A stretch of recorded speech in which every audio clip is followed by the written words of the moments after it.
ਸਤਿ ਸ਼੍ਰੀ ਅਕਾਲ ਜੀ ਸਾਰਿਆਂ ਨੂੰ। ਸੋ ਅੱਜ ਆਪਾਂ ਇੱਕ ਨਵਾਂ ਚੈਪਟਰ ਸ਼ੁਰੂ ਕਰਨ ਲੱਗੇ ਹਾਂ ਇੰਡੀਅਨ ਇਕੋਨਮੀ ਦੇ ਵਿੱਚ। This is planning. ਸੋ ਇਹ ਜਿਹੜਾ ਚੈਪਟਰ ਹੈ ਇਹ ਤੁਹਾਡੇ ਪ੍ਰੀਲਿਮਸ ਦੇ ਲਈ ਔਰ ਮੇਨਸ ਦੇ ਲਈ ਦੋਨਾਂ ਲਈ ਬਹੁਤ ਜ਼ਰੂਰੀ ਹੈ। ਇੱਕ ਔਰ ਇੰਡੀਅਨ ਇਕੋਨਮੀ ਦਾ ਇੱਕ ਇੰਟਰਡਿਸਪਲਿਨਰੀ ਐਸਪੈਕਟ ਤੈਅ ਕਰਨ ਵਾਸਤੇ ਵੀ ਹੈਲਪ ਕਰਦਾ ਹੈ। ਜੋ ਕੁਐਸਚਨ ਇਹਦੇ ਵਿੱਚ ਪ੍ਰੀਲਿਮਸ 'ਚ ਆਉਂਦੇ ਨੇ ਉਹ ਬੜੇ ਹੀ ਸਿੰਪਲ ਸਿੱਧੇ ਸਪਸ਼ਟ ਕੁਐਸਚਨ ਪੁੱਛੇ ਜਾਂਦੇ ਨੇ ਔਰ ਇਹੋ ਜਿਹੇ ਵੀ ਹੁੰਦੇ ਕਿ ਇਸ ਟਾਈਮ ਤੇ ਜਿਹੜਾ ਪਲੈਨਿੰਗ ਕਮਿਸ਼ਨ ਹੈ ਉਹਨੂੰ ਕਿਹਦੇ ਨਾਲ ਰਿਪਲੇਸ ਕੀਤਾ ਗਿਆ, ਨੀਤੀ ਆਯੋਗ ਨਾਲ, ਹੈ ਨਾ। ਜਾਂ ਨੀਤੀ ਆਯੋਗ ਨੇ ਜਿਹੜਾ ਪੁਰਾਣੀ ਕਿਸ ਬੋਡੀ ਨੂੰ ਐਜ਼ ਇਟ ਇਜ਼ ਰਿਪਲੇਸ ਕੀਤਾ। So that was planning commission. ਤਾਂ UPSC 'ਚ ਵੀ ਬੜਾ ਸਿੱਧਾ ਜਿਹਾ ਕੁਐਸਚਨ ਪੁੱਛਦੇ ਇਹਨੂੰ ਲੈ ਕੇ ਔਰ ਸਟੇਟ ਸਿਵਲ ਸਰਵਿਸਿਜ਼ 'ਚ ਵੀ ਬੜਾ ਸਿੱਧਾ ਕੁਐਸਚਨ ਪੁੱਛਦੇ ਆ।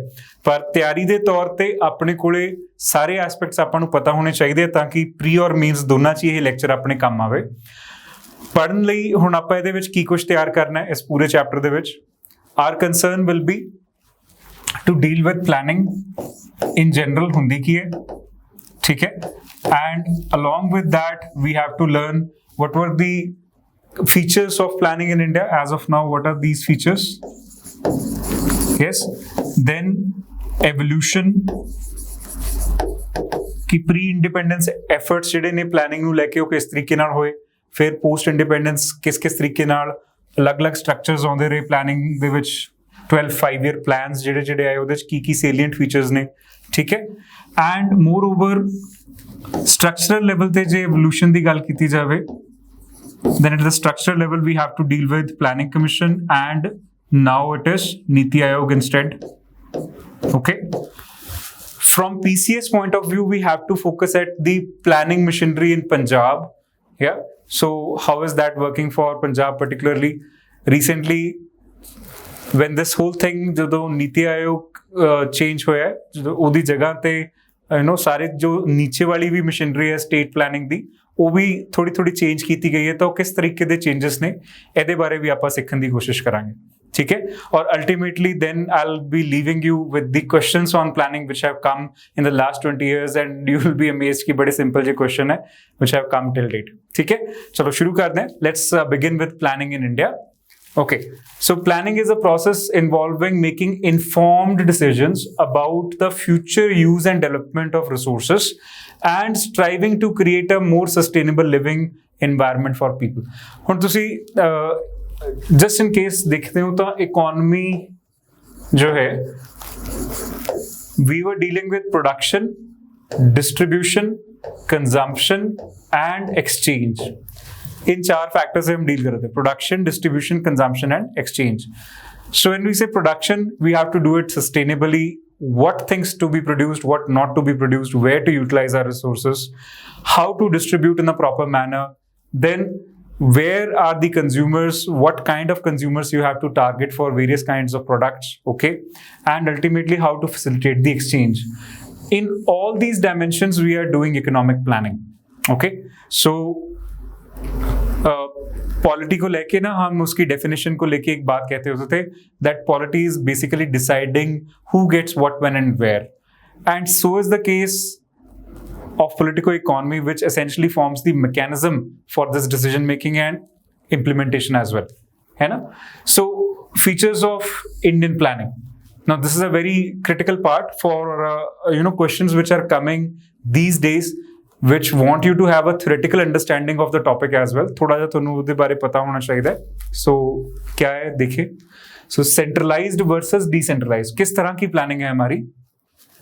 तो सेंट्रलाइज्ड प्लानिंग तब बोलते हैं जब कि सेंट्रल गवर्नमेंट ही सब कुछ तय करे और एक टॉप डाउन इंफ्रास्ट्रक्चर के थ्रू जो है प्लानिंग हो, स्टेट्स का कुछ खास पार्टिसिपेशन ना हो, डिस्ट्रिक्ट लेवल पे कोई खास पार्टिसिपेशन ना हो, म्यूनिसिपैलिटीज का कोई खास पार्टिसिपेशन ना हो, सीधा तय कर लिया जाए ऊपर सेंट्रल गवर्नमेंट के अंदर ही कि ये 5-year प्लान या 1-year प्लान होगा और इसको इम्प्लीमेंट करना है ना।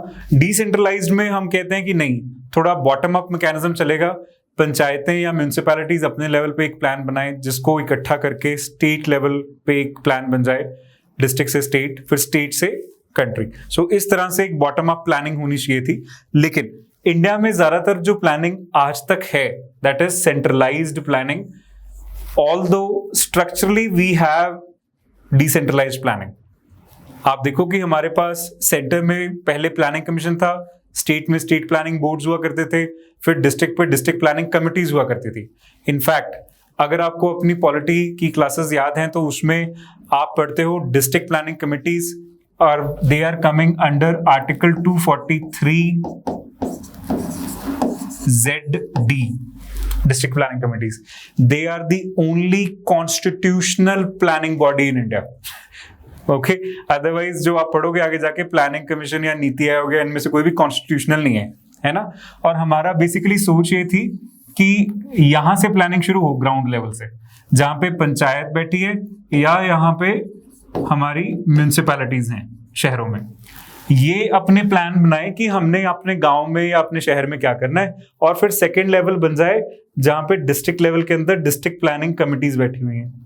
कि डिस्ट्रिक्ट प्लानिंग कमेटी सारे डिस्ट्रिक्ट के अंदर से सारे प्लान डेटा इकट्ठा करे, प्लान इकट्ठा करे और स्टेट प्लानिंग बोर्ड के पास इसको सबमिट कर दे। सो ये कंसर्न एरिया था। अब स्टेट प्लानिंग बोर्ड जो है सारी डिस्ट्रिक्ट का प्लान उठाया, फिर आगे अल्टीमेटली प्लानिंग कमीशन को सबमिट कर दे या आज की डेट में नीति आयोग को सबमिट कर दे। लेकिन इस तरह से काम चला नहीं, डिसेंट्रलाइज्ड चला इस तरह से उल्टा।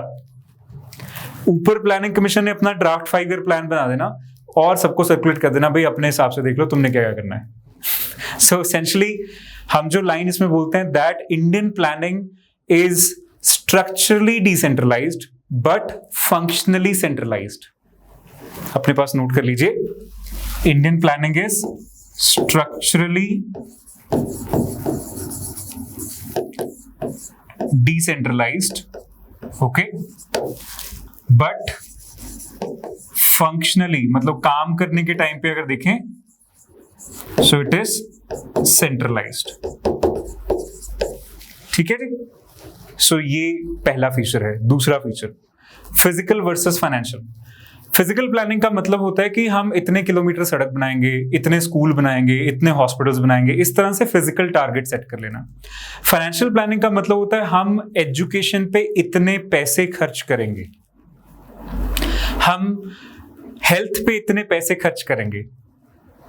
ये तो मतलब हो गया। अब इंडिया में जो प्लानिंग होती रही है वो किस तरह की रही है? इंडिया में ना हमारी जो प्लानिंग है वो ज्यादातर फिजिकल रही है कि इतने किलोमीटर सड़क बनाई जाएगी इंडिया में under maybe let's say one particular program, let's say some corridors or diamond quadrilateral project or this and that projects, है ना। तो ये है, तो हमारी जो प्लानिंग है that has been physical, not financial in particularly। financially उसके लिए फिर पैसा allocate किया जाता था बजट्स के through year on year basis पे, ठीक है। then next is indicative versus imperative। Imperative का मतलब होता है कि फिक्स टारगेट्स हैं, यही करना है, दैट इज इंपेरेटिव। इंडिकेटिव का मतलब होता है ब्रॉड विजन दिया गया, आप अपने हिसाब से उसमें अमेंडमेंट्स करके कर सकते हो as per the dynamic situation which is changing, है ना। अब हमारे यहाँ पे जो प्लानिंग है 1990 तक, till 1990 this was the kind of planning that we had in India, that was imperative planning। fixed targets were given कि भाई यही करना है, इसको आप इंप्लीमेंट करो जैसे भी। लेकिन 1990 के बाद जो हमारी प्लानिंग है that is indicative in nature, जिसमें ब्रॉड विजन दिया जाता है और उस विजन के हिसाब से सारी चीजें स्टेप बाय स्टेप करनी होती हैं। यही कुछ चीजें हैं जो आप विटनेस भी करेंगे जब हम 12 5 ईयर प्लान्स अपने पढ़ेंगे, जिसके सेलिएंट फीचर्स आपको याद रखने जरूरी हैं प्रीलिम्स के हिसाब से, ठीक है। सो एनी हाउ अब हम देखते हैं कि प्री इंडिपेंडेंस मतलब 1947 से पहले क्या क्या एफर्ट्स आए हमारी प्लानिंग को शुरू करने के लिए। अब प्लान्ड इकोनॉमी जो है ना वो सोशलिस्ट इकोनॉमिक मॉडल का एक फीचर है, जिसमें सेंट्रल गवर्नमेंट जो है वो कुछ ना कुछ एक प्लान्ड एरिया से या प्लान्ड फोकस से आगे बढ़ती है, अपनी इकोनॉमिक ग्रोथ एंड डेवलपमेंट करने की कोशिश करती है। लेकिन अब ये जो प्लान्ड इकोनॉमी रशिया में चली, उसको लेके एक ओवरऑल एनवायरनमेंट बनना शुरू हो गया हमारे जैसी इकोनॉमीज के अंदर भी कि भाई हम भी ऐसा कुछ कर सकते हैं।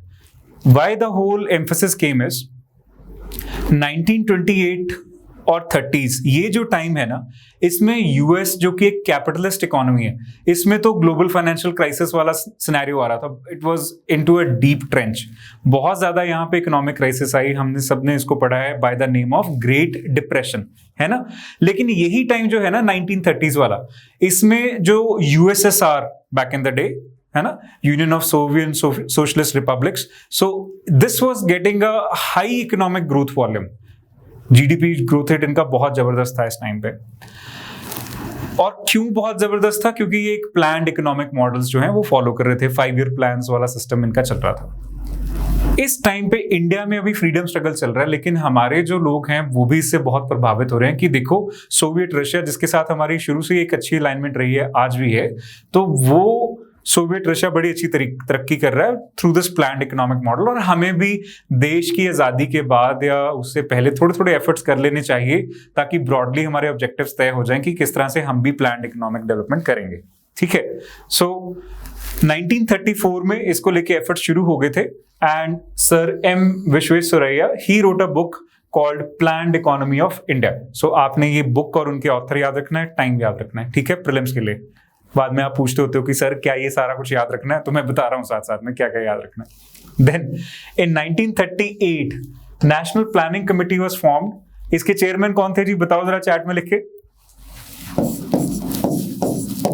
Jawaharlal Nehru. Later he became first prime minister of India, you all know it. Okay, so he was the chairman of this committee. ये मुझे एक बात बताइए, अब जिन जिन ने हिस्ट्री पढ़ी है, 1938 में उस टाइम पे कांग्रेस के प्रेसिडेंट कौन थे? इंडियन नेशनल कांग्रेस के प्रेसिडेंट उस टाइम पे कौन थे? मैं देखता हूं चैट में कौन ठीक ठीक लिख रहा है, और मैं इस क्वेश्चन का जवाब जो है वो चैट में ही दूंगा, लाइव चैट के अंदर बाद में. और ये 2 बार हिंट दे रहा हूं, उस टाइम पे ये 2 बार प्रेसिडेंट रहे थे आईएनसी के, और दूसरी बार उनकी जब प्रेसिडेंटशिप आई तो Gandhi ji got very offended कि इनको कैसे प्रेसिडेंट बना दिया. I hope by now most of you got it. Okay, next चलते हैं 1944. So this was another contribution given by the industrialists. So 8 industrialists of India gave something called Bombay plan. ये जो 1938 में नेशनल प्लानिंग कमेटी बनी ना, इसकी हमारी recommendations जो है वो इंडिपेंडेंस के बाद ही आ पाई. क्यों?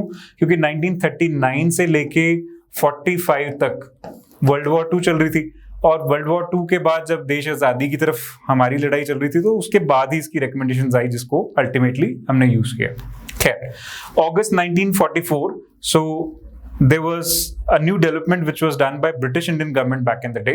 So the Indian government inaugurated a separate department called the Planning and Development Department, so which was started in 1944.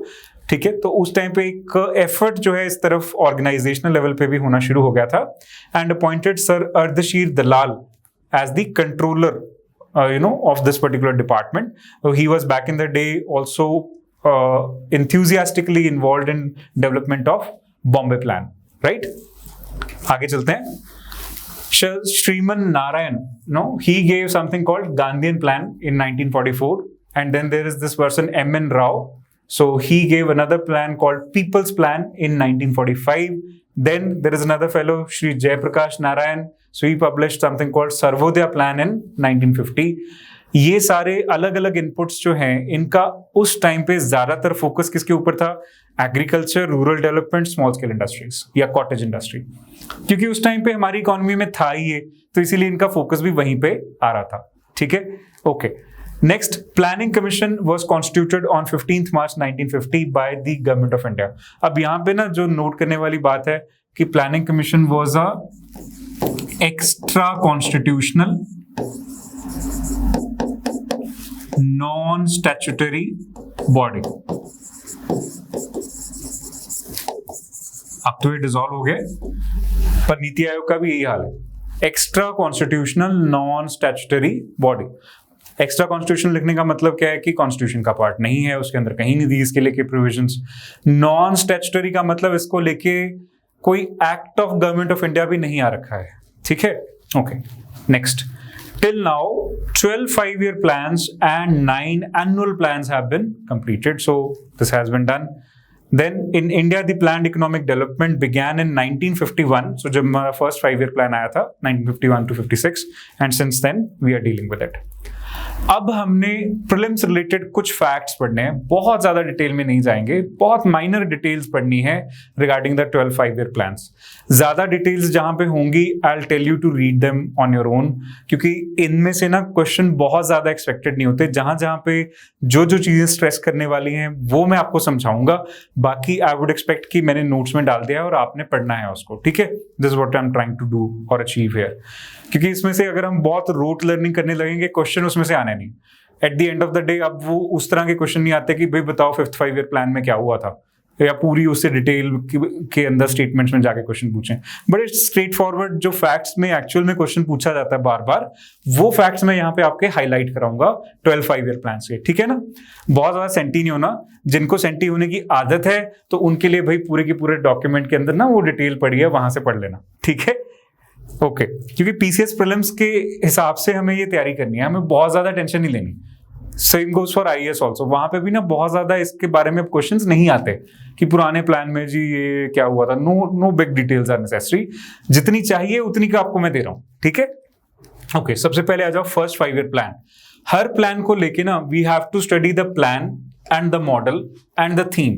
ये तीन चीजें तो आपको हर प्लान के बारे में क्लियर होनी चाहिए, क्योंकि इससे आपका कोर एम्फेसिस क्लियर हो जाता है वहीं पे, ठीक है। और फिर फोकस एरिया, आमतौर पे जो यूपीएससी में या स्टेट सिविल सर्विसेज में क्वेश्चन आते हैं वो match the following type question आएंगे, जहां पे आपको, या फिर स्टेटमेंट बेस्ड क्वेश्चन आएंगे जहां पे आपको फोकस एरिया जरूर पता होना चाहिए कि एक पर्टिकुलर प्लान का क्या था, किधर कोर फोकस क्या था, ठीक है ना। कभी कभी मॉडल भी पूछ लेते हैं कि ये पर्टिकुलर प्लान का मॉडल किसने दिया, जहां जहां पे वो मॉडल्स इंपॉर्टेंट है, क्योंकि आप पीछे के प्लान्स देखोगे तो वहां तो प्लानिंग कमीशन का ही मॉडल है, स्टैंडर्ड हर जगह चली जा रहा है। Okay now first plan, time period is 1951 to 56. Model was given by Harold Dumer and theme was development of agriculture, और फोकस भी क्या था हमारा, एग्रीकल्चर। ऐसा क्यों?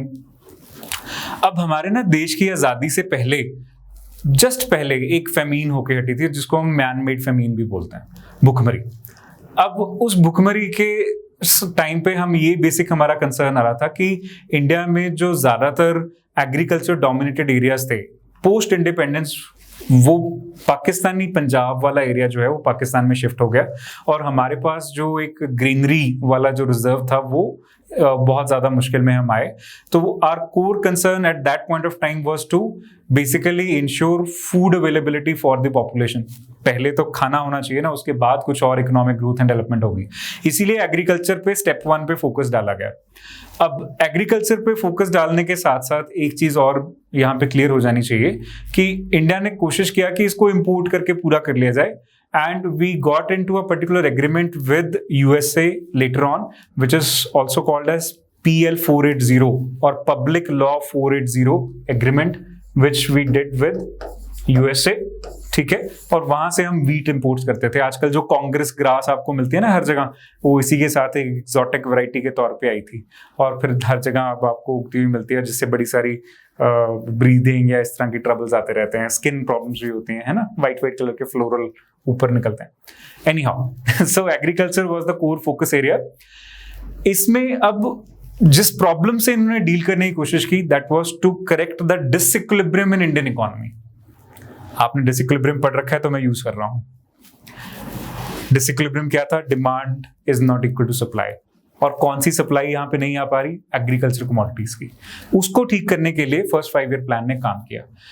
इतनी के स्टेटमेंट जो है वो यूपीएससी ने एक बार क्वेश्चन में पूछ ली थी, that the first 5-year plan tried to correct the disequilibrium in Indian economy, ठीक है। Okay next, second plan. So this was given by PC Mahalanobis और Prasanta Chandra Mahalanobis. Very, very important plan. Some of the deciding plans have been there out of the 12 5-year plans in India. This is one of those plans. इस plan ने overall हमारी जो economic models है, जो thinking है, उसको थोड़ा सा चेंज किया, जिसमें रैपिड इंडस्ट्रियलाइजेशन के ऊपर फोकस किया गया।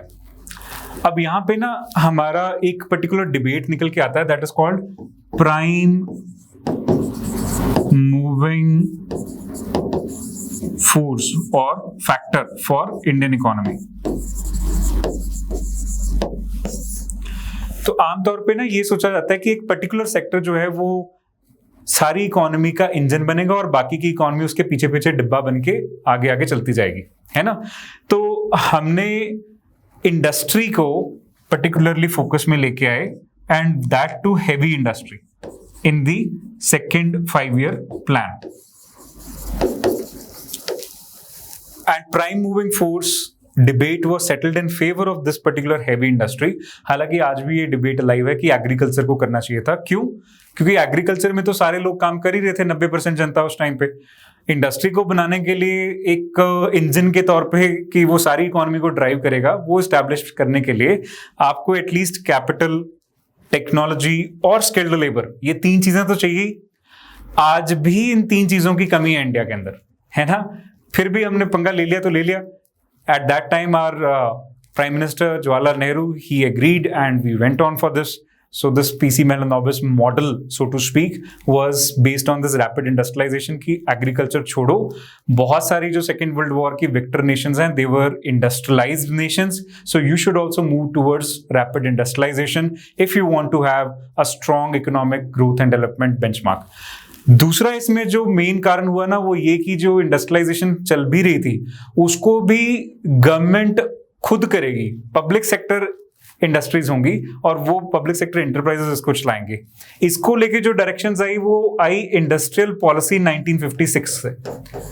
आगे जाके जब हमने इंडस्ट्रीज का चैप्टर पढ़ना है ना, वहां पे हम इसकी बात और ज्यादा खोल के करेंगे। अब industrial policy 1956 is also considered as the bible of the industrial और the industrial constitution of India, है ना। इस तरह से हम इसको कंसिडर करते हैं। और ये कहता था कि सारी की सारी जो इंडस्ट्री है ना, उसको शेड्यूल ए, शेड्यूल बी, शेड्यूल सी इस तरह से डिवाइड कर दो, ठीक है।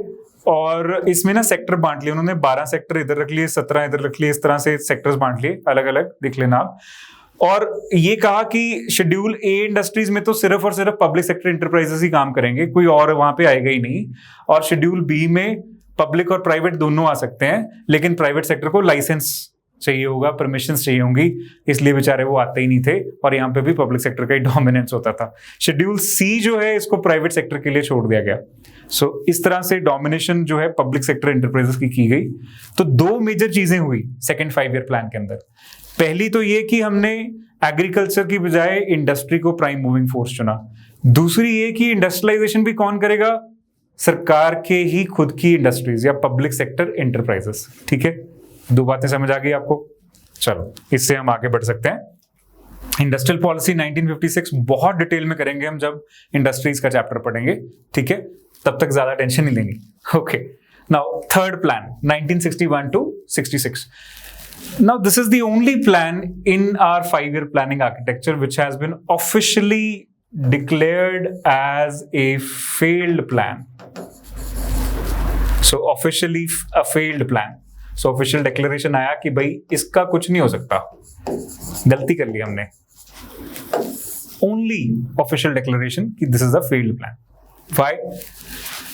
So पहले तो ये देख लेते हैं मॉडल किसका है। So John Sandy and S Chakravarty का मॉडल है। Self reliant, self sustained economy बनाने की बात कही गई थी। हुआ क्या इस टाइम पे? टाइमिंग देखिए 1961 से 66 की है। तो 1962 में क्या होता है जी? इंडो चाइना वॉर और conflict, whatever you want to call it. 1965 में क्या हुआ? India Pakistan war. सो ये 2 पर्टिकुलर वॉर्स की वजह से जितनी भी हमारी डेवलपमेंटल रिसोर्सेज थी वो तो वॉर की तरफ ही स्विच हो गई। तो इस वजह से कुछ खास जो डेवलपमेंटल इनिशिएटिव्स लेने की कोशिश की गई थी वो नहीं हो पाए। So war was one of the major reasons. Second, अब यहाँ पे मेजर रीजन जो है वो क्या बनना शुरू होता है 1965 में। अब इस पे मूवी भी आई है अभी लेटेस्ट, है ना। सो लाल बहादुर शास्त्री। सो 1965 वॉर का जब कंक्लूजन हुआ तो टैशकेंट एग्रीमेंट करने के लिए लाल बहादुर शास्त्री जो हैं वो रशिया गए, है ना, ताशकेंट गए। तो वहां पे उनकी मिस्टीरियस सर्कमस्टांसेस में डेथ हो गई। तो this created a sort of political vacuum. पहले ही अपने जवाहरलाल नेहरू जो हैं उनकी डेथ जो है 1964 में हो गई थी। Yes. So after that, in the mysterious circumstances, 1965-66, your second prime minister also died. So after this, leadership was found lagging and there was a political vacuum in Indian polity. So unless and until there is a good political will and a direction for economic growth and development, how would you eventually go for it? तो उसकी एक clarity नहीं आ पा रही थी, इसलिए भी plan fail किया. तो दो मेजर कारण तो ये बन गए. तीसरा, इसी टाइम पे फॉरेन एक्सचेंज जो है वो हमारी थोड़ी सी ड्विंडल करनी शुरू कर गई थी. This is also the time when crude oil prices were rising exorbitantly because of various situations happening in the Gulf. So many factors, so to speak, यहाँ पे गड़बड़ करना शुरू किया. अपना करंट अकाउंट डेफिसिट जो है, या ये कह लीजिए जो एक्सटर्नल सेक्टर में ट्रेड में हमारा ट्रेड डेफिसिट जो है वो बढ़ना शुरू हो गया था. तो मेजर प्रॉब्लम स्टार्टेड हैपनिंग. इनके चलते एज इट इज जो हमारा ऑफिशियल डिक्लेरेशन आया कि third 5 year plan is a failed plan. Focus इन्होंने जरूर किया कि we should stress upon agriculture and improvement in production of wheat, but ultimately it failed. Okay, now moving on. अब third plan के बाद we had a plan holiday. तो जब भी इतना नॉनसेंस क्रिएट हो जाए ना कि भाई कुछ चल ही नहीं रहा है, बहुत बुरी हालत है, तो आमतौर पे ना पॉलिटिकल वैक्यूम हो या इकोनॉमिक ट्रबल हो तो हम एक प्लान हॉलिडे क्रिएट कर लेते हैं. सो 1966 से लेके 69 तक कोई 5 ईयर प्लान नहीं आया, इसीलिए कोई मॉडल भी नहीं है, कोई फोकस नहीं है. बस हुआ क्या उस टाइम पे, majorly the main reasons for plan holiday were war, lack of resources and increase in inflation, and the government of India declared devaluation of rupee to increase the exports of the country. पहली बार हमारी currency को devalue किया गया. देखो दो terms हैं, एक होती है डेप्रिसिएशन जो मार्केट में डिमांड सप्लाई के हिसाब से खुद ब खुद हो जाए, दूसरी होती है डीवैल्यूएशन जहां पे गवर्नमेंट खुद वो एक करेंसी की अपनी वैल्यू जो है वो कम करे. कम करने के पीछे कारण क्या होगा? ताकि एक्सपोर्ट्स बढ़ जाए. इसका क्या मतलब? लेट्स से आज $1 के बदले में हमें 74 रुपीज मिलते हैं. ये एक मार्केट डिटरमिन्ड एक्सचेंज रेट है. अगर गवर्नमेंट कहे नहीं, आज से ये 74 नहीं है, 100 रुपीज हो गए, तो जो बंदा डॉलर खर्च करके इंडिया से कुछ मंगा रहा था, हमारे लिए वही एक्सपोर्ट है ना, तो वो अब उसको 100 रुपए की वैल्यू मिलेगी $1 के पीछे, बजाय की 74 रुपए की. इससे हमारे एक्सपोर्ट्स जो हैं वो बढ़ेंगे अल्टीमेटली. चाइना ने यही काम किया बहुत देर तक अपने कंट्री के एक्सपोर्ट्स को बढ़ाने के लिए. 1970 से लेके 2012 तक उसने यही काम किया है ताकि वो एक्सपोर्ट्स में एक लीडर की तरह उभर के आए, डोमिनेट कर जाए, है ना. हमारे लिए वो नेचुरली हो रहा है आजकल. हमें अपनी करेंसी गिराने की जरूरत नहीं पड़ रही, पहले ही गिरी हुई है. खैर, so any time the government basically devalues the currency, then at that time the exports of the country can increase. ठीक है जी, ये बात समझ आ गई. Okay, next is fourth plan. So 1969 से लेके 74 तक हमने फोर्थ 5 ईयर प्लान जो है वो लॉन्च किया. एक और चीज जो मैं आपसे शेयर करना चाहता हूं, हमारे ना इंडिया में बहुत बड़ी बड़ी धांसू चीजें जो हुई है ना, वो 5 ईयर प्लान के बाहर हुई हैं, 5 ईयर प्लान के अंदर नहीं हुई. एक उस धांसू चीज की एग्जांपल आपको देता हूं. 1965 में हुई थी समथिंग कॉल्ड ग्रीन रेवोल्यूशन, हरित क्रांति. कोई प्लान नहीं किया इसके लिए किसी ने. ऐसे ही आगे जाके आप देखोगे लिबरलाइजेशन, प्राइवेटाइजेशन, ग्लोबलाइजेशन, इसके लिए भी कोई प्लान नहीं था. ये भी प्लान हॉलिडे के अंदर ही हो गई. ओके, चलिए आगे देखते हैं. Fourth plan. So this was Ashok Rudra model, self reliance and growth with stability. This was the core of this particular model and what it wanted to do. So government nationalized 14 major Indian banks and the green revolution in India advanced the agriculture. तो 1965 में जो green revolution चलाया था, एक तो वो चला, और बैंकिंग नेशनलाइजेशन एक्ट हमने पढ़ा है 1969. इस टाइम पे प्राइम मिनिस्टर कौन है जी? चैट में लिखो जरा, आई एम विद यू. हाँ, इंदिरा प्रियदर्शनी गांधी पूरा नाम. ओके, सो ये काम चला. और लेकिन इस टाइम पे फिर हमारा जो ओवरऑल इकोनॉमिक सिनेरियो है कोई बहुत अच्छा नहीं है, फिर से ट्रबलसम है. इसीलिए इस प्लान के अंदर भी कोई खास ग्रोथ एंड डेवलपमेंट नहीं हो रही हमारी इंडिया की. ज्यादातर ग्रोथ एंड डेवलपमेंट जो है वो हमारी 6th 5 ईयर प्लान ऑनवर्ड आनी शुरू होती है. ठीक है. देन 5th प्लान 1974 से 79 तक है जी. So the model here is given by Planning Commission. Focus is on poverty alleviation. ये प्लान का ना अपने ये फोकस एरिया जरूर याद रखना है, क्योंकि पहली बार पॉवर्टी एलिविएशन पे डायरेक्ट फोकस जो है वो कौन से प्लान से आया, इस तरह का क्वेश्चन आपको पूछा जा सकता है. And that is essentially your fifth plan. दूसरा जो फिफ्थ प्लान जो है ना, जो सबसे ज्यादा इंपॉर्टेंट है, वो है for something which happened from 1975 to 77. Anybody can tell me? बताओ चैट में लिखो जरा. National emergency, the dark days of Indian democracy. Yes. और बड़ी बार ना कई यूपीएससी जो है कई बार ये भी क्वेश्चन पूछ चुका है कि national emergency was declared in which 5 year plan. हालांकि उसका प्लानिंग से कुछ लेना देना नहीं है, but it's a good event which happened there, important event, not a good event, important event. So that happened during 5th 5 year plan. So anyhow focus areas क्या थे एक बार देखो. Employment, poverty alleviation and social justice, that was the concern. Okay. Self reliance in agriculture, production and defence, ये हमारा करने का एक कंसर्न था, क्योंकि जो अमेरिका से हमारी वीट इंपोर्ट चल रहे थे उसको लेके हमेशा ना कुछ कॉम्प्लेक्सिटी बनी रहती थी. कुछ एक ऐसा लगता रहता था कि ये कभी भी इंपोर्ट रुक सकते हैं. जैसे हमारा जब बांग्लादेश बचाओ अभियान चला, जब दोबारा एक इंडो पाक कॉन्फ्लिक्ट आता है and we have to save Bangla, so at that point of time also America threatened that I will stop the wheat exports to India, and it even sent its 5th fleet in the Bay of Bengal area to basically challenge the India's position there. And we wanted to be self-reliant in terms of wheat, self-sufficient in terms of food. So this is what we wanted. एक और जो important program launch होता है, that is 20-point program, which was launched in 1975. 2019 में इसकी redrafting शुरू की गई थी 20 पॉइंट प्रोग्राम की. एक बार पहले भी रीड्राफ्टिंग हो चुकी है कि ये 20 पॉइंट में 20 कोर फोकस एरियाज होंगे क्या. तो ये टाइम टू टाइम चेंज होते रहते हैं. 2019 के जो चेंज्ड फोकस एरियाज हैं वो अभी तक गवर्नमेंट ने नोटिफाई नहीं किए क्लियरली. जैसे ही करेगी आपके प्रीलिम्स के लिए बहुत इंपॉर्टेंट हो जाएगा. सो वो जो रिन्यूड फोकस पॉइंट्स हैं उनको आपने करंट अफेयर से यहाँ पे ऐड कर लेना है. ठीक है. सो रिन्यूड फोकस पॉइंट्स यहाँ पे अपने हेडिंग लेके लिख लो 2020, यहाँ पे आपने उसको ऐड करना है. Okay. Very you should be careful about this, and this is very important for prelims also. Okay. चलो जी आगे देखो. Rolling plan 1978 to 1980. पहले तो यही समझ लें कि रोलिंग प्लान होता क्या है. रोलिंग प्लान होता है कि इस साल के टारगेट्स जो पूरे नहीं हुए उसको रोल फॉरवर्ड कर लिया जाए अगले साल के अंदर, ताकि उसको अगले साल में पूरा किया जा सके. अब इंडिया में ना कभी भी टेक्निकली रोलिंग प्लान नहीं आया, पहली बात. ठीक है. दूसरा, अब ये जो फेज था ना इमरजेंसी के बाद वाला, 1977 के बाद वाला, तो वहां पे बीच में एक जनता पार्टी की सरकार बनती है 1978 के टाइम पे. तो 1978 में उन्होंने अपनी तरफ से 6th 5 ईयर प्लान जो है वो लॉन्च कर दिया था. 5th 5 ईयर प्लान को बीच में ही रोक दिया. पर उन्होंने लॉन्च तो किया, लेकिन 1980 में उनकी खुद की सरकार गिर गई. तो 80 में कांग्रेस ने आके फिर से दोबारा जो है वो 6th 5 ईयर प्लान लॉन्च किया.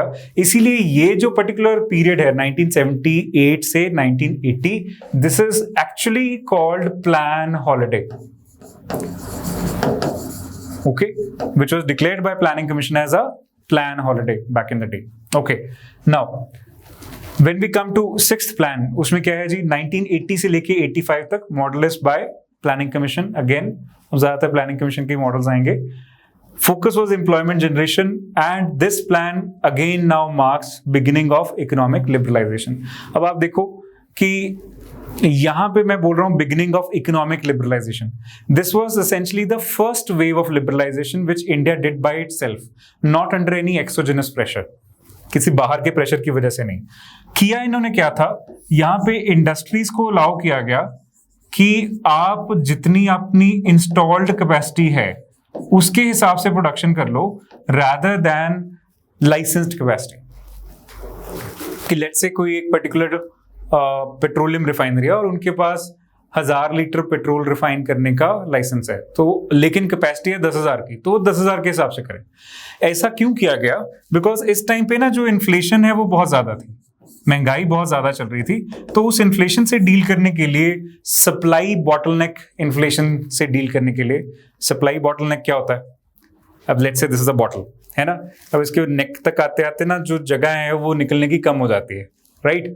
सो अगर मैं ये नेक वाला हिस्सा उड़ाई दूं as it is, so there is no bottleneck, तो सप्लाई जो है वो बड़े आराम से आएगी, पानी ऐसे रफ्तार से बाहर आ सकता है। लेकिन ये जितना पतला होता जाएगा बॉटल नेक, उतना फिर जो सप्लाई है बड़ी रुक रुक के आएगी, कंस्ट्रेन्ड सप्लाई होगा, है ना। सो यही कंस्ट्रेन्ड सप्लाई इंडिया में भी चल रही थी, because there were bottlenecks artificially created because of this particular licensed capacity norms and various kind of permissions which you had to get from the government to do your industrial activity.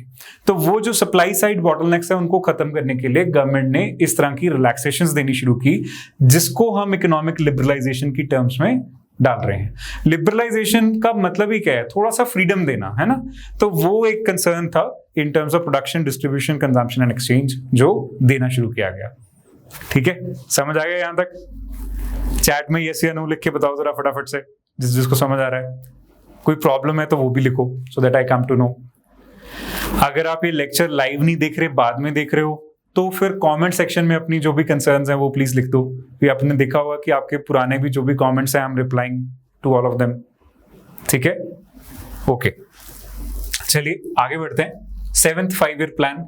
अब इसके बाद वाले ना जो plans हैं वो बहुत ज्यादा इंपॉर्टेंट हमारे लिए नहीं है, ठीक है।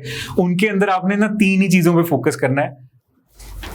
एक तो मॉडल किसने दिया? प्लानिंग कमीशन, और उनका फोकस पॉइंट क्या था? Modernisation. So improving productivity and level of industries by upgrading technology, this was the focus area for 7th plan. Details जिसको पढ़ने की ज्यादा मन कर रहा है वो पढ़ सकता है, आई हैव गिवन, ठीक है, ज्यादा टेंशन लेने की जरूरत नहीं है, पूछते नहीं यूपीएससी में आजकल। उसके बाद एनुअल प्लान्स आए, जैसे कि मैंने पहले बात किया था, for liberalisation, privatisation, globalisation, that was the concern, है ना। सो यहाँ पे हमारा एलपीजी किक इन करता है, और इस टाइम पे सिचुएशन क्या चल रही है जी? Balance of payment crisis. अब ये क्या होता है? हमारे पास कंट्री में बैक इन द डे जो फॉरेन एक्सचेंज रिजर्व्स थे, जो हमें इंपोर्ट करने के लिए करेंसी फॉरेन एक्सचेंज चाहिए, that was reduced to, as per NCERT, 14 day import cover. ध्यान से समझ लो इसको, 14 डे इंपोर्ट कवर मतलब इतना ही पैसा फॉरेन एक्सचेंज बची थी कि हम अगले 14 दिन के लिए ही सिर्फ इंपोर्ट्स कर पाएंगे, ठीक है। एक्चुअल में तो ये 7 दिन थे, पर एनसीईआरटी में 14 दिन लिखे हैं, तो आपको जो याद रखना आप 14 दिन याद रखो, ठीक है, ओके। अब ये हमारे लिए ट्रबल ये खड़ा हुआ कि लेट्स से पेट्रोल, डीजल, इन सब के लिए क्रूड ऑयल आता है, ऐसे नेचुरल गैस है, एलपीजी है, ये सारी चीजें हम इंपोर्ट करते हैं, 80-85% तक इंपोर्ट करते हैं। अगर ये इंपोर्ट नहीं कर पाएंगे तो आपके घर में गैस कहां से आएगी? आपकी गाड़ियों में पेट्रोल, डीजल कहां से आएगा? ये एक ट्रबल बड़ा इंडिया के लिए हुआ। और भी बहुत सारी चीजें जो हमारे लिए एसेंशियल रिक्वायरमेंट्स हैं, जो हमें इंपोर्ट करनी पड़ती हैं, क्योंकि हमारे यहाँ पे या तो नेचुरली अवेलेबल नहीं है, या फिर उनको यहाँ प्रोड्यूस करने में कॉम्पिटिटिव एडवांटेज नहीं आता, है ना, या कंपैरेटिव एडवांटेज नहीं आता, जैसे हमने पहले पढ़ा था। सो अब ये चीजें इंडिया के लिए मेजर बॉदरेशन थी। और 1965 में हमने एक पॉलिसी लेके आए थे, that was import substitution policy. आपने पहले भी देखा है इसको। इंपोर्ट सब्स्टिट्यूशन का मतलब ये होता है कि वही स्वदेशी वाला नारा है ना, कि ज्यादा से ज्यादा चीजें ना इंडिया में ही बनाएंगे, बाहर से इंपोर्ट नहीं करेंगे। अब जब आप किसी से कुछ नहीं खरीद रहे तो कोई आपसे कोई क्यों खरीदेगा कुछ? इत्थे पंगा पै जाना है ना। सो इस वजह से हमारे पास क्या है कि अब जो जरूरत का सामान है वो तो मंगाना ही पड़ेगा, और हमसे कोई कुछ खरीदेगा नहीं। क्यों?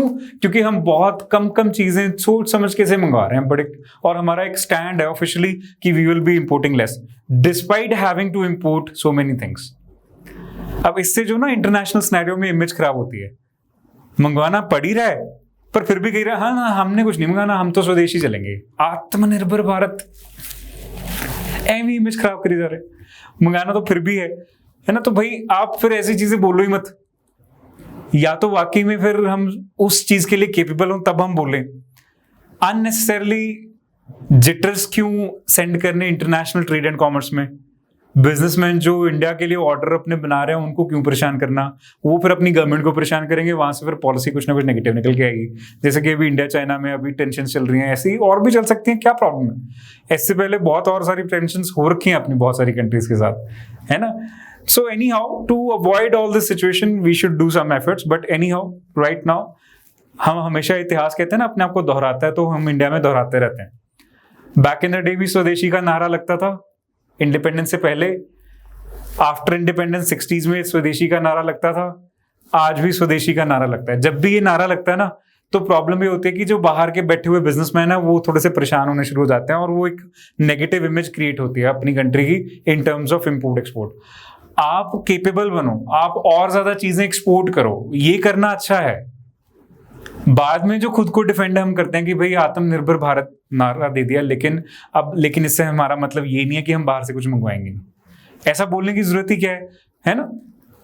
सो सेल्फ रिलायंस या स्वदेशी या इंपोर्ट सब्स्टिट्यूशन, ये जो नारे हैं ना, ये एज इट इज हमारी इंटरनेशनल इमेज जो है, जो ग्लोबलाइजेशन की एक रिक्वायरमेंट है इंडिया के लिए, उसको थोड़ा सा ड्विंडल करते हैं। खैर, ये सब नारों के चलते अब क्या हुआ, फॉरेन एक्सचेंज रिजर्व्स गिर गई। अब जब गिरी तो हमें जरूरत तो थी ही, क्योंकि अपने कर्ज उठा रखा है बहुत सारा जो कि फॉरेन करेंसी में ही सेटल होगा, और हमारी इंपोर्ट रिक्वायरमेंट्स भी हैं। इसके लिए कहीं ना कहीं से पैसों का जुगाड़ तो करना ही पड़ेगा। वो जो जुगाड़ किया उसके लिए क्या करना पड़ा कि इंडिया को अपना गोल्ड, आरबीआई को इनफैक्ट अपना gold bank of England, Japan and Switzerland, इन 3 बैंकों के पास गिरवी रखना पड़ा, और गिरवी रख के फॉरेन एक्सचेंज लिया, गोल्ड लोन बोलते हैं ना जैसे, तो उस तरह से फॉरेन एक्सचेंज लिया, उस फॉरेन एक्सचेंज से अपना काम चलाया for a while. And meanwhile India had to, under the exogenous pressure, now liberalise, privatise and globalise. कहने का मतलब इकोनॉमिक फ्रीडम देना पड़ा अपने इंटरप्राइजेस को, पब्लिक सेक्टर इंटरप्राइजेस से प्राइवेटाइजेशन की तरफ बढ़ना पड़ा, और क्लोज्ड इकोनॉमी से, जो किसी और कंट्री से ज्यादा लेन देन नहीं रखती, एक ओपन या ग्लोबलाइज्ड इकोनॉमी जिसका लेन देन बाकी वर्ल्ड की इकोनॉमीज के साथ रहेगा, वो बनना पड़ा। This happened without any 5-year plan. अब यहाँ पे भी फिर से हमारे पास क्या थे, एनुअल प्लान चल रहे थे। So this is the change which happened in the Indian economy, which we say as LPG, and the situation under which that change happened. Okay, ये बहुत अच्छे से discussed है in your +1 NCERT if you go through it, जितनी भी मैंने आपसे अभी बात की है, ठीक है। Okay, 8th 5-year plan, अब यहाँ पे model is given by JW Miller, और इसको मनमोहन राव प्लान भी बोलते हैं, क्योंकि इस टाइम पे PV Narasimha Rao is the prime minister and the finance minister is none other than your beloved favourite doctor Manmohan Singh ji. Okay. Now, at this point, your focus was human resource development, for which what we essentially wanted is modernization of industries. तो ये core aspects हैं। 8th plan कोई बहुत important नहीं है, except for ये जो LPG का scenario हमने set किया था, वो सारे का सारा जो scenario actual planned level पे implementation में आया, वो 8th plan के अंदर आता है, ठीक है। Next, 9th 5-year plan, so planning commission ने दिया, फोकस है equitable distribution and growth with stability. This was the focus area, बस इतना ही याद रखना है, बाकी details are for you to read, अगर आप पढ़ना चाहते हैं तो नो प्रॉब्लम, ठीक है। 10th 5-year plan was given by planning commission, growth, equity and employment generation. Again यहाँ पे भी फोकस एरिया आपको ध्यान रखना है, 2002 से लेके 2007 तक ये प्लान चला। इक्विटी क्या होता है, जिसको ज्यादा जरूरत है उसको ज्यादा दो, जिसको कम जरूरत है उसको कम दो, समथिंग कॉल्ड पॉजिटिव डिस्क्रिमिनेशन, ठीक है। आपका जो आर्टिकल 14 है वो भी इसी इक्विटी के कॉन्सेप्ट के ऊपर रिजर्वेशन की बात करता है, ठीक है। चेतन सर ने आपको बहुत अच्छे से पढ़ाया हुआ है पॉलिटी के अंदर।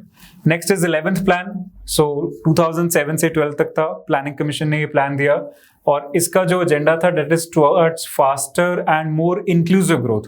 पहली बार यहाँ पे इंक्लूसिव ग्रोथ के कॉन्सेप्ट की जो बात हमारी 5-year प्लान्स में होती है, वो 11th 5-year प्लान में होती है। बस इतना इसके बारे में आपने फिलहाल याद रखना है। Details are given, if you want to read you can read, no problem, okay. Next is 12th plan. 12th plan का ये जो स्लोगन है ना, faster, sustainable and more inclusive growth, ये बड़ा डायरेक्टली ही यूपीएससी ने पूछ लिया था कि भाई इसका स्लोगन क्या है, वो बताओ, ठीक है। अब इसका भी time, this was the last 5-year plan we had, 2012 से 17 तक मॉडल प्लानिंग कमीशन ने दिया था। डिटेल्स पढ़ने की जरूरत नहीं है, आप मेंस के लिए पढ़ना चाहते हैं, आंसर राइटिंग इंप्रूवमेंट के लिए पढ़ सकते हैं, प्रीलिम्स में नहीं हमें चाहिए, ठीक है। सो this was the holistic coverage from prelims point of view for your 12 5-year plans. इसके बाद जो हमने चीजें देखनी है दैट इज अब प्लानिंग कमीशन हमने खत्म कर दिया और उसकी जगह पे नीति आयोग लेके आए थे, तो उसको लेके हमने सारी चीजें अब पढ़नी है। सो NITI Aayog, it's a big step forward for India's planning machinery from the previous top-down model to the new bottom-up model, where we want to focus upon cooperative federalism, where we want to focus upon actually involving states into the planning machinery. So this is the core concern. अब इस सारे को लेके जो कवायद शुरू हुई तो कब हुई?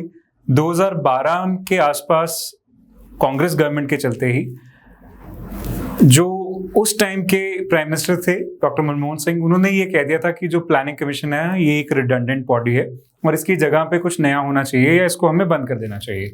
तो उसी टाइम पे इसका एक एवैल्यूएशन चल रहा था कि it should be done away with और नॉट, और फाइनली इस पे जब डिसीजन आया तो यूनियन कैबिनेट का एक रेजोल्यूशन था which was passed on 1st January 2015 that now we are doing away with planning commission and it will be replaced by something called national institution for transforming India और नीति आयोग। Okay, Himachal के ना prelims के paper के अंदर एक बार उन्होंने सिर्फ इसकी फुल फॉर्म ही पूछ ली थी घुमा फिरा के से कि national institute for transforming India या national institution for transformation of India, इस तरह से घुमा फिरा के 4 बना दिए थे उन्होंने ऑप्शंस।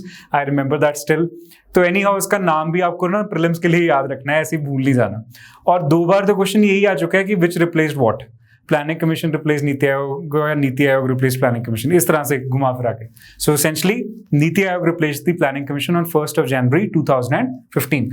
अब what is it working at? It is working as the premier policy think tank। मतलब इसको एडवाइजरी रोल देना है और इसको एज इट इज नई आने वाली पॉलिसीज क्या होनी चाहिए उसको लेके अपनी रिसर्च करनी है और गवर्नमेंट को बताना है, एडवाइस देनी है। इसके लिए इन पर्टिकुलर एक हब एंड स्पोक मॉडल ये यूज करता है। So there is a team India hub and there is research and innovation hub या knowledge and innovation hub which is there in Niti Aayog. Okay, now as far as the hub and spoke model is concerned, अब इसके अंदर आप देखिए जो team India hub है इसका काम है सारे स्टेट्स के साथ कोऑर्डिनेशन करना, सारी स्टेट गवर्नमेंट्स के साथ, ताकि ग्राउंड लेवल पे जो इम्प्लीमेंटेशन है उसमें कोई ट्रबल ना आए। और जो नॉलेज एंड इनोवेशन हब है इसका काम एक थिंक टैंक के तौर पे रिसर्च करना है, बैक एंड पे अपना एक पूरे का पूरा कोई पॉलिसी, लेट से डायरेक्ट बेनिफिट ट्रांसफर है, इसमें कैसे सुधार करने हैं, या यूनिफाइड पेमेंट इंटरफेस को कैसे बेटर बनाना है, या फिर लेट से डबलिंग फार्मर इनकम कैसे करनी है। इस तरह के कोई भी एजेंडाज ये टेकअप करना चाहे तो उसको लेके जो फंडामेंटल लेवल पे रिसर्च चाहिए वो सारी रिसर्च, डेटा गैदरिंग, वर्कआउट्स यहाँ पे होते हैं। सो इस तरह से एक प्रीमियर इंस्टीट्यूशन हमारे लिए बन जाता है for knowledge gathering aspect as well. इसी वजह से जब आपके मेंस के पेपर आएंगे तो नीति आयोग के जो ब्लॉग्स हैं उनको बहुत ध्यान से पढ़ना है, क्योंकि बहुत सारे सोशल इश्यूज, डेवलपमेंटल इश्यूज जो हैं वो वहाँ पे डिस्कस होते हैं, अच्छे डेटा के साथ होते हैं जो आप सीधे सीधे अपने मेंस की आंसर राइटिंग के पर्सपेक्टिव से यूज कर पाओगे। ठीक है, चलो प्रीलिम्स में इसमें अभी के लिए हमारे लिए इतना ही है जो हमने पढ़ना है। नेक्स्ट एस्पेक्ट जो है वो इसका ऑर्गेनाइजेशनल स्ट्रक्चर है जो आपको पता होना चाहिए। तो चेयरमैन कौन है जी? प्राइम मिनिस्टर मोदी जी अभी चेयरमैन है। Vice chairman is appointed by the Prime Minister. The first vice chairman of this particular organization was Arvind Panagaria. Okay, so he was an economist. उस टाइम पे एक टेक्निकल बंदे को लेके आए थे शुरू में, अरविंद पनागरिया को। Now the incumbent chairman is Rajiv Kumar, who is a bureaucrat, ex-bureaucrat, so he's there. ठीक है, अच्छा इसके बाद जो मेंबर्स हैं कुछ फुल टाइम मेंबर्स हैं, फिर पार्ट टाइम मेंबर्स हैं जो कि मैक्सिमम 2 हो सकते हैं और रोटेशन बेसिस पे चेंज होते रहते हैं। तो इन जो पार्ट टाइम मेंबर्स हैं ये आमतौर पे रिसर्च ऑर्गेनाइजेशन से हम लेते हैं और नीड बेस्ड इनको हम बुलाते रहते हैं। एक्स ऑफिशियो मेंबर्स हैं maximum 4 members of union council of ministers to be nominated by prime minister. Okay, then chief executive officer will be appointed by the prime minister for a fixed tenure and is the rank of secretary to Government of India, and there can be formation of a secretariat if deemed necessary. जैसे कि planning commission का secretariat था, वैसे ही यहाँ पे भी हो सकता है. अब this is a image that I have drawn from Press Information Bureau website. So these are the 7 pillars of effective governance highlighted in Niti Aayog. So first is it has to be pro people. कहने का मतलब जो social level पे लोगों की aspirations हैं, जो उनकी ख्वाहिशें हैं, वो पूरी होनी चाहिए, उसके लिए पॉलिसीज बनानी है. देन प्रो एक्टिविटी, मतलब पहले से ही सोच के रखे कि लोगों की रिक्वायरमेंट्स क्या हो सकती हैं और उस तरह की पॉलिसीज खुद ही बना दे, बजाय कि लोग आके बताएं. देन पार्टिसिपेशन, कहने का मतलब लोगों को साथ लेके चलना है जब कोई भी अभियान चलाएं. जैसे अगर हम स्वच्छ भारत मिशन की बात करते हैं तो क्या वो लोगों के साथ पॉसिबल है या लोगों के बिना पॉसिबल है? लोगों के साथ ही पॉसिबल है ना. Then empowering, so specially empowering women in all aspects. Then inclusion of all, so may be it is SC, ST, OBC और माइनॉरिटीज और वीकर सेक्शन, सबको साथ लेके चलना है. तो जैसे हम बोलते हैं सबका साथ सबका विकास, मोदी जी का नारा है, तो उसकी बात कर रहे हैं. Then equality of opportunity for the youth, and last but not the least transparency. So आज की अगर आप गुड गवर्नेंस का ओवरऑल एजेंडा देखोगे ना, तो इन्हीं टर्म्स के ऊपर बनता है गुड गवर्नेंस. और कभी आपको प्रीलिम्स में क्वेश्चन भी आ जाए तो आपको उस सेंस में इसका आंसर करना है कि Niti Aayog is trying to achieve good governance, है ना. और गुड गवर्नेंस के लिए एक सिंपल एक्रोनिम भी है, simple, moral, accountable, responsive and transparent, smart. तो ये भी इसको याद रखने के लिए एक्रोनिम है. दोबारा रिपीट कर रहा हूं, simple, moral, accountable, responsive and transparent. ठीक है, इसी के आसपास ये वाले पिलर्स भी चल रहे हैं, क्योंकि इफेक्टिव गवर्नेंस आजकल क्या है, गुड गवर्नेंस के टाइम से देखोगे तभी इफेक्टिवनेस आएगी ना. अच्छा, now objectives. So first is creating a spirit of cooperative federalism with in the states. ठीक, मतलब हर स्टेट जो है वो आपस में कोऑपरेट करके, नेशन के साथ कोऑपरेट करके, सेंट्रल गवर्नमेंट के साथ एक सेंटर से स्टेट के अंदर अच्छी एक इक्वेशन बना के फिर आगे बढ़े. Then formulation of plans at village level, कहने का मतलब बॉटम अप प्लानिंग होनी चाहिए. Special attention to sections at risk for not benefiting adequately from economic progress. तो जो excluded lot है, अगर कहीं पे भी इकोनॉमिक लेवल पे एक्सक्लूजन हुई है तो उनको भी साथ लेके विकास में शामिल करना है. Then economic policy that incorporates national security interest, जैसे कि इंडिया चाइना के अंदर अभी आप बात कर रहे हो कि we should ban Chinese apps और try to consume Indian products, being vocal for local, इस तरह की जब बातें आती हैं, सो नेशनल सिक्योरिटी के इंटरेस्ट को भी साथ में इकोनॉमिक इंटरेस्ट के जेल करने की बात होती है. Then feedback for constant innovative improvements, partnership with national and international think tanks, knowledge innovation and entrepreneurial support system, then resolution of intersectoral or interdepartmental disputes, and research and focus on technology upgradation. ये इसके कुछ core objectives हैं, रट्टा मार लेना है, prelims के लिए जरूरी हैं, सीधे सीधे पूछे जा सकते हैं, which of the following are the objectives of NITI Aayog. इस तरह से कोई क्वेश्चन आएगा तो आपको डील करने में आसानी रहेगी वहां पे प्रीलिम्स के पेपर के अंदर, क्योंकि ये सुनने में बड़े ब्रॉड हैं और वहां पे जब प्लेस्ड होंगे ना तो आपको कई बार कंफ्यूजन हो सकती है ना. तो आपको लगेगा directive principles of state policy तो नहीं पढ़ रहा मैं या कोई और ही ब्रॉड एजेंडा तो नहीं हो रहा है यहाँ पे, तो you have to be careful. ठीक है जी, ओके. अब थोड़ा सा डिफरेंसेस के ऊपर आ जाते हैं, क्योंकि कई बार अब मेंस में ये क्वेश्चन ऑलरेडी आ चुका है कि what is the difference between planning commission and NITI Aayog. तो प्रीलिम्स में भी अपेक्षा की जा सकती है. तो कैसा है देखिए, सो चेयरपर्सन के लेवल पे सेम है, कोई फर्क नहीं है, प्राइम मिनिस्टर ही होता है हर जगह पे. वाइस चेयरपर्सन नीति आयोग के अंदर it is appointed by prime minister, और वहां पे हम बोलते थे इज अ डेप्यूटी चेयरमैन, तो he was a nominated person, okay, not appointed, nominated. Then governing council में सेम है composition, chief ministers of all the states and lieutenant governors of UTs. उस टाइम पे गवर्निंग काउंसिल में same composition होती थी, लेकिन आज उसको बोलते हैं एनजीसी, नेशनल गवर्निंग काउंसिल. उस टाइम पे बोलते थे एनडीसी या नेशनल डेवलपमेंटल काउंसिल. ठीक है.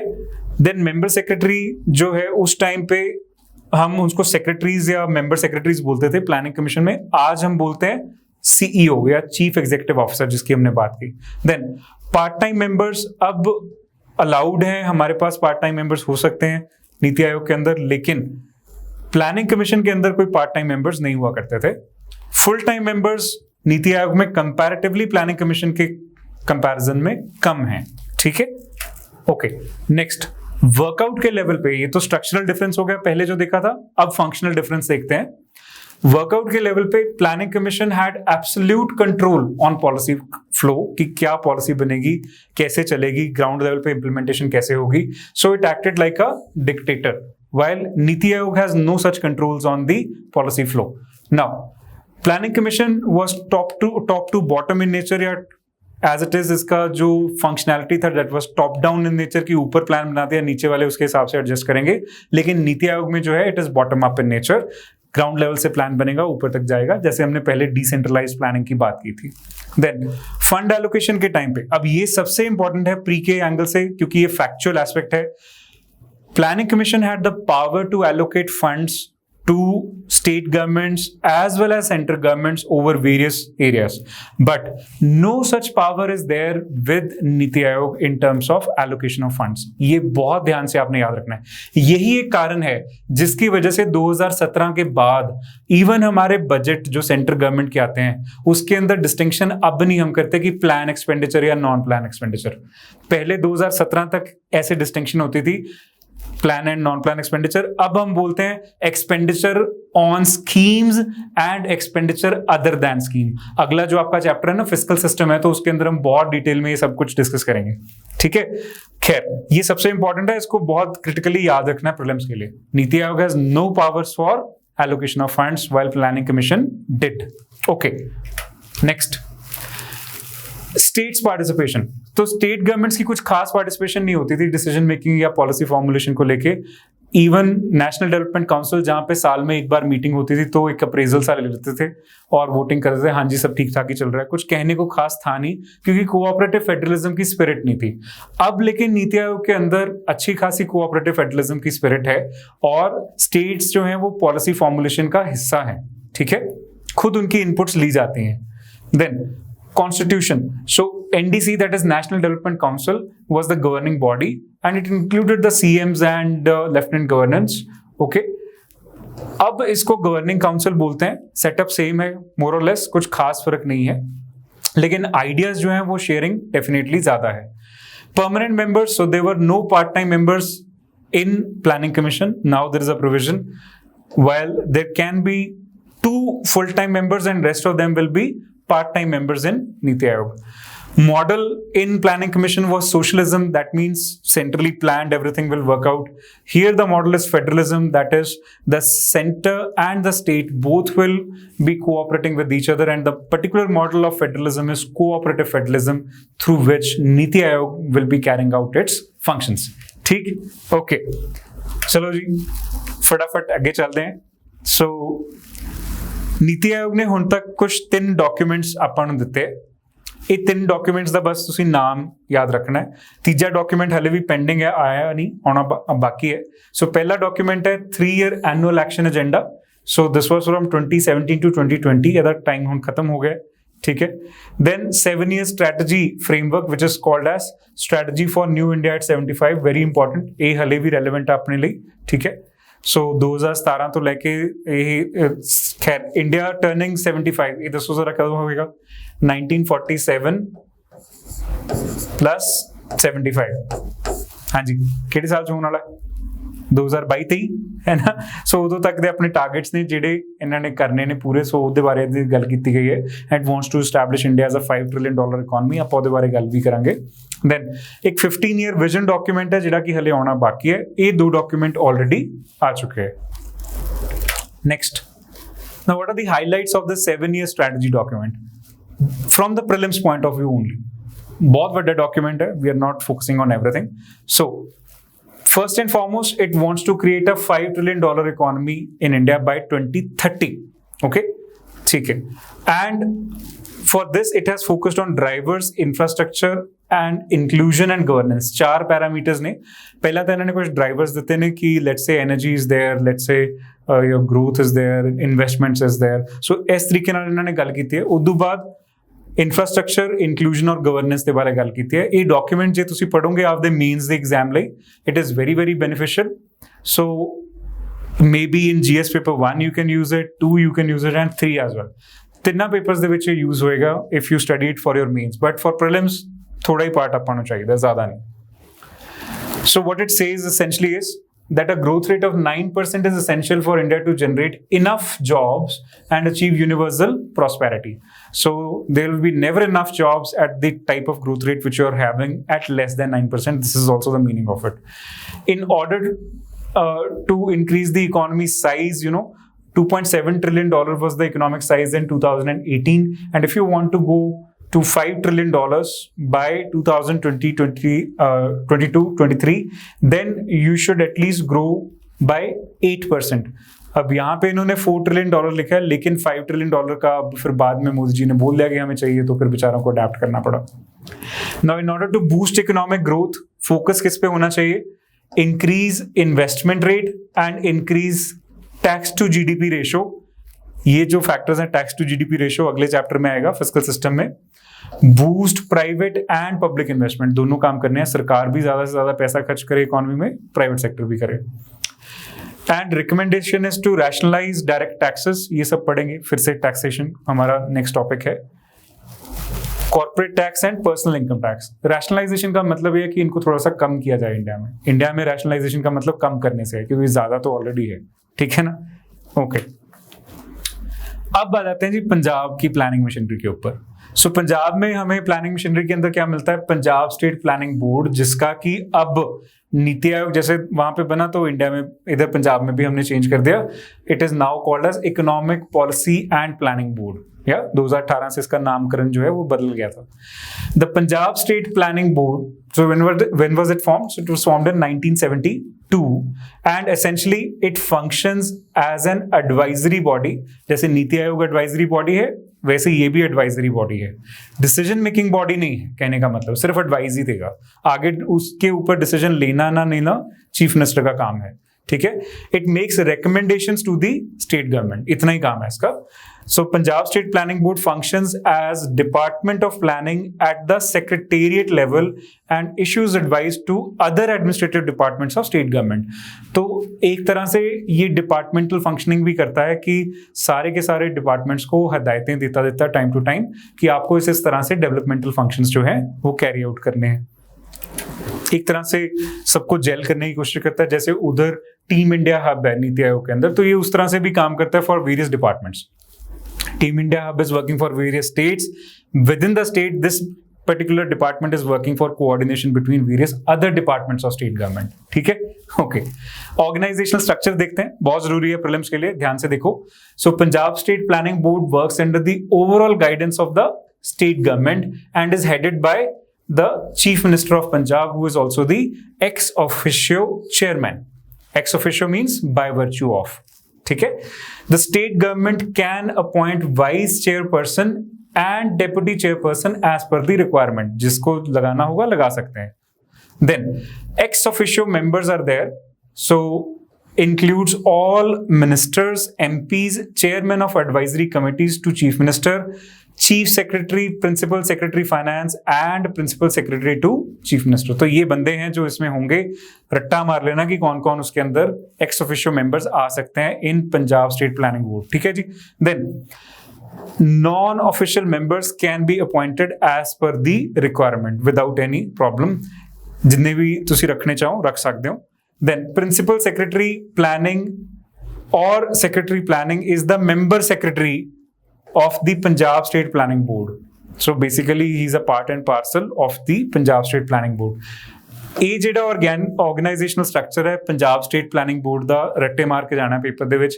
ਇਹਦੇ ਤੇ ਹਲੇ ਕੁਐਸਚਨ ਆਇਆ ਨਹੀਂ, ਪਿਛਲੇ ਜਿੰਨੇ ਵੀ ਸਾਲ 'ਚ ਪੇਪਰ ਹੋਏ ਰਹੇ। ਇਸ ਵਾਰ ਇਹ ਕੁਐਸਚਨ ਬਣਦਾ ਹੈ, ਕਿਉਂਕਿ ਕਰੰਟ ਅਫੇਅਰ ਦੇ ਵਿੱਚ ਅਪਡੇਟ ਸੀ ਔਰ ਉਹ 2018 ਦੇ ਪੇਪਰ ਤੋਂ ਬਾਅਦ ਦਾ ਅਪਡੇਟ ਹੈ।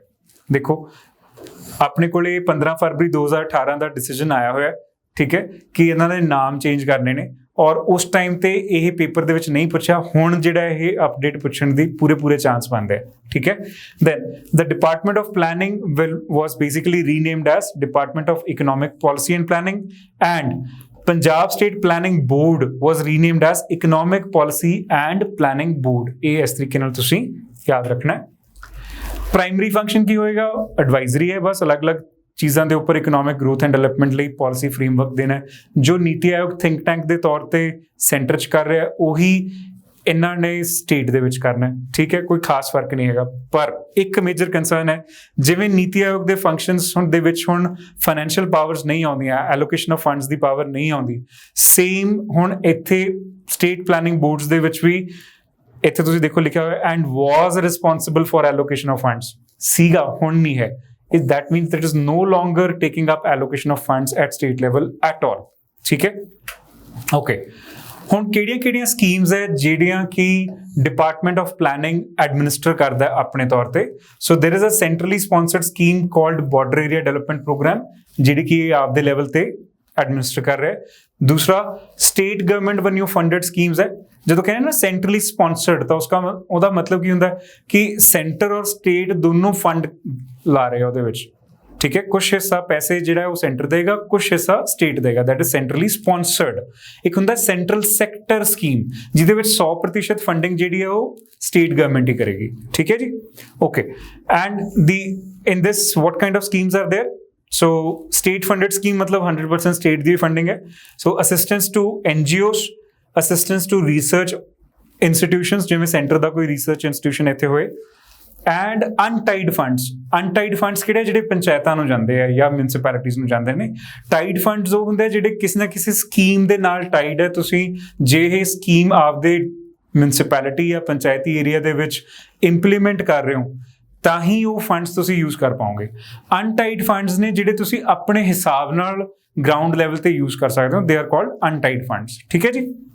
ਹੁਣ ਇਹ ਜਿਹੜਾ ਪਲੈਨਿੰਗ ਬੋਰਡ ਹੈ ਸਟੇਟ ਲੈਵਲ ਤੇ, ਇਹਨੇ ਜੋ ਇੰਪੋਰਟੈਂਟ ਡਾਕੂਮੈਂਟ ਆਪਾਂ ਨੂੰ ਦਿੱਤਾ ਹੈ that is Punjab vision document 2030।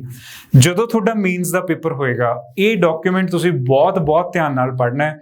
ਤੁਹਾਡੇ ਪੰਜਾਬ ਦੇ ਨਾਲ ਇਕਨੋਮਿਕ ਗਰੋਥ ਐਂਡ ਡਿਵੈਲਪਮੈਂਟ ਦੇ ਨਾਲ ਰਿਲੇਟਡ ਜਿਹੜੇ ਪ੍ਰੋਸਪੈਕਟਸ ਨੇ ਉਹ ਬਹੁਤ ਵਧੀਆ ਤਰੀਕੇ ਨਾਲ ਇਹ 'ਚ ਦਿੱਤੇ ਹੋਏ ਨੇ। ਮੇਨਸ ਲਈ ਇਹਦੇ ਵਿੱਚ ਆਪਾਂ ਇਸ ਲਈ ਖਾਸ ਧਿਆਨ ਦੇਵਾਂਗੇ, ਠੀਕ ਹੈ। ਓਕੇ, ਹੁਣ ਇਸ ਤੋਂ ਬਾਅਦ UPSC ਦੇ ਕੁਐਸਚਨਸ ਨੇ which I would want ਕਿ ਤੁਸੀਂ ਆਪਣੇ ਲੈਵਲ ਤੇ ਪ੍ਰੈਕਟਿਸ ਕਰੋ। and this is it for the chapter of planning which you have to do for your PCS prelims 2020. thank you so much, ਸਤਿ ਸ਼੍ਰੀ ਅਕਾਲ, ਤੁਹਾਡੇ ਸਾਰਿਆਂ ਦਾ ਬਹੁਤ ਧੰਨਵਾਦ। I enjoyed this lecture, hope you enjoyed it too. ਸਭ ਬਾਕੀ ਵੀ ਆਪਣੇ ਦੋਸਤਾਂ ਨਾਲ ਇਹ ਸਾਰੇ ਲੈਕਚਰਸ ਸ਼ੇਅਰ ਕਰੋ ਔਰ ਕੋਸ਼ਿਸ਼ ਕਰਿਆ ਕਰੋ ਕਿ ਤੁਸੀਂ ਸਾਰੇ ਲਾਈਵ ਇਹ ਲੈਕਚਰ ਦੇਖੋ।